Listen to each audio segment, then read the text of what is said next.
people's grandparents or their great-grandparents were slaves. Well, it's okay. No, it's okay. What? I'm talking. Guys. Well, it's okay. No, it's okay. I'm talking. Guys, I actually want to hear. I want to hear. No, this it's guy, okay. It's okay. I want to hear. me. Let's at least hear the argument. Let's hear it. Let's hear it. Go. Didn't. So my great-grandparents arrived here. A lot of our extended family was killed in the Holocaust, but our immediate family Your great-grandparents, but not your grandparents. Right. Oh, do you have friends whose grandparents were Holocaust survivors or anything like that? Of course, many of them. Yeah, I've helped write. Talking to a Jewish man, basically trying to test his connection to one of the most traumatic events in his religion's history, you're already off to a pretty weird start, but let's see where this goes. Memoirs of Holocaust survivors. Yeah. Their families are kind of messed up, right? Like, my family is very messed up. I mean, if you go through a trauma like the Holocaust, I would imagine it would have impact. They teach that trauma between generations. You know what I mean? Well, I mean, trauma very often in a lot of circumstances is passed down. I mean, I know some kids of Holocaust survivors who turned out fantastic and some who didn't. I mean, that's yeah. Okay. So you are officially woke. That is what wokeness is about. It's like, people's grandparents or their great-grandparents were slaves. Well, it's okay. No, it's okay. What? I'm talking. Guys. How are these students getting let into these colleges, man? How are these students getting let into these colleges? That would be a lie if I said I'd never seen someone with such little emotional control, because I see it all the time on this channel.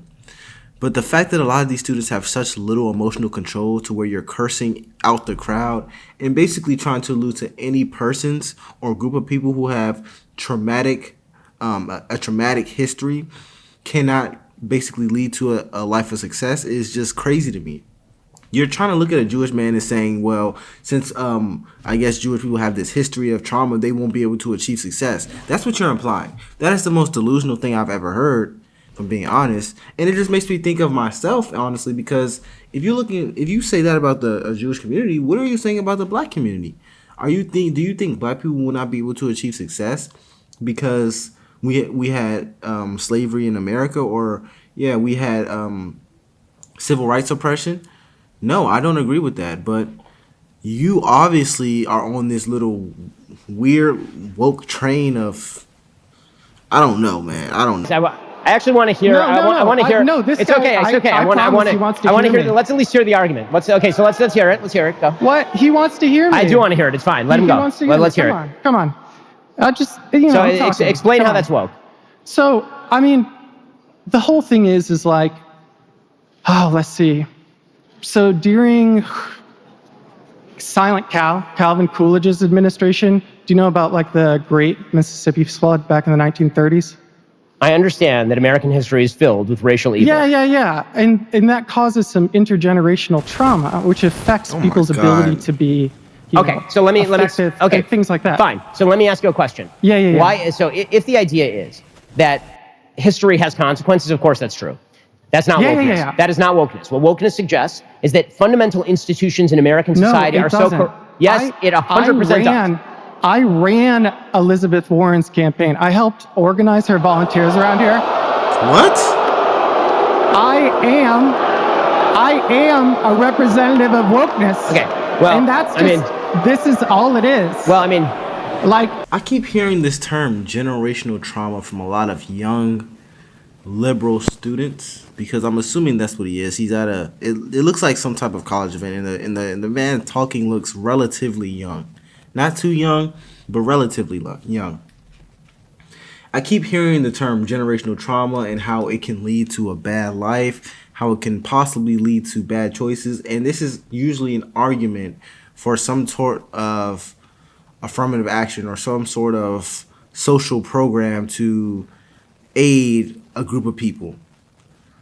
The reason I'm bringing that up is because those type of initiatives are never talked about when it comes to former veterans in the military. The people who have experienced, like, not generational trauma, they've experienced actual trauma in war where they fought for our country.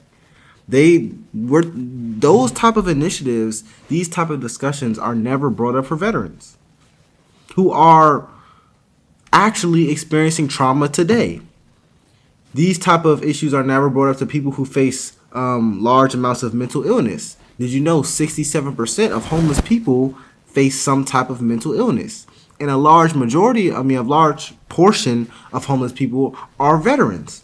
But these people who are facing actual issues today, who, mind you, if you have some sort of mental illness, you can't necessarily control your mental illness. So you're already crippled in a society where they punish you for having that. And if you're a veteran, you're not facing generational trauma. You faced actual trauma. So the reason I'm bringing this up is not to be a Debbie Downer in the video. It's because how come initiatives or how come these type of discussions or this type of passion is never put towards people who actually need it? Just because I'm black doesn't mean I face generational trauma. Just the same way, if someone is Jewish, does not necessarily mean they automatically face generational trauma. It's a very stupid discussion. We could be putting this towards people who actually need the help. I don't need the help. Someone else does. I mean, when I went to go get my first tattoo, the guy had lightning bolts and 88s tattooed on his neck. And as a Jewish person, that's really messed up. It's basically a threat. There are racist people who exist. The argument that you're making, and I'm going to close with this because this is going in weird directions, and I don't really want to. No, it's not going in a weird direction. Just hold up a second. I let you get out your arguments. Now it's time for me to respond because I let you say the full argument. Okay, I'll let you respond, but no, not but. Now's my turn. You are not characterizing what I'm saying accurately. Now it's my turn. Your definition is inaccurate. The reason your definition is inaccurate is because any sentient human being would acknowledge that history has consequences. Right. But if the idea is, but that's not what wokeism is. Wokeism is a different thing. Wokeism suggests that all inequalities of today are attributable to not only historic injustices, but also continuing injustices in the now. And that all disparity is attributable to discrimination. Like that, not just that. A conservative is the only person. And I want to know why. Why is it that conservatives are the only people who define it like that? Why are conservatives? I'll tell you why conservatives define it like that. I'll actually tell you. Based off what I've heard from conservatives or what I hear in mass media from conservatives define wokeism such as it has to be happening now. It's because when you look at social programs that are benefiting minority groups or groups of persons that we claim face trauma or generational trauma, they are happening now, such as affirmative action.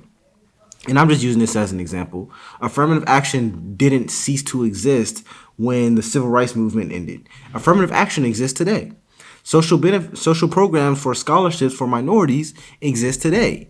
Programs that actually they were talking about this in the debate where President Biden said he was going to give minority peoples a $10,000 housing credit or housing assistance when they're buying their first home. He just said this in 2024 presidential debate. So when you hear conservatives say that wokeism is defined as happening right now, it's because when they look in society, they look at social programs that are happening right now. They're not looking at racism that happened back then and the program stopped. No, the programs are happening today, and someone can argue it's probably hurting their families. It's probably hurting some of their families. I don't know the details about that, but that's why conservatives say, this stuff is happening right now. It's happening today, and that's why they're pissed off. Okay, so we're gonna have to stop here because this is going nowhere. But what's up? I'm gonna have to stop with you because this is going nowhere. All I'm going to say is this. To sum up, I just am trying to understand your perspective. Just one more second. On a fundamental level, you're shifting definitions to avoid the consequences of your own argument. And if the idea is,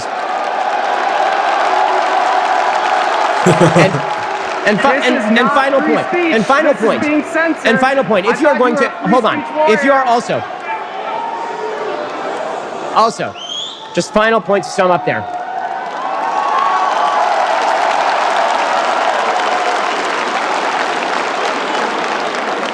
Final point to sum up. I can follow that. Yeah, I just want to make, honestly, go ahead. I want to make one final point to sum up there. If the idea is that traumas of the past invariably bleed down into the present, that does not explain why certain groups that have been historically not only marginalized but slaughtered in mass genocide are some of the most successful groups in our society. So if the idea is,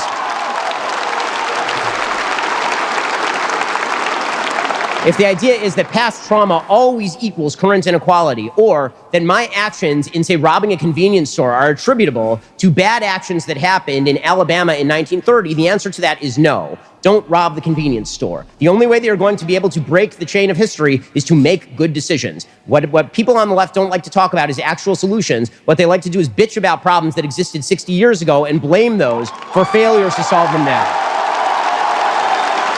Hey, that's true. I mean, that's true. What can you even say about that? Everything he's saying is accurate. If I do a crime, and when I get arrested and sent to prison or whatever, and I'm getting sentenced, and the judge asks me, "Why did you do this? What made you do this? You're a very smart young man. Well, what made you do this?" And I say, "Well, 60 years ago, my grandfather was racially profiled outside of a convenience store, so I just decided to do this to this convenience store." The jury and the judge would look at me like I'm literally insane. They would question my mental sanity. But when you do this, when society says it, oh, it's a normal thing. Oh, yeah, that makes perfect sense. The reason why people are struggling now is because 500 years ago something happened. Realistically, that doesn't even, come on, that doesn't even make sense. The reason a lot of young black kids in Baltimore City can't read on a 4th grade level is because of 400 years ago, 60 years ago. Come on. But anyways, I digress. If you have any suggestions for me, comment down below. I'll see you guys next week.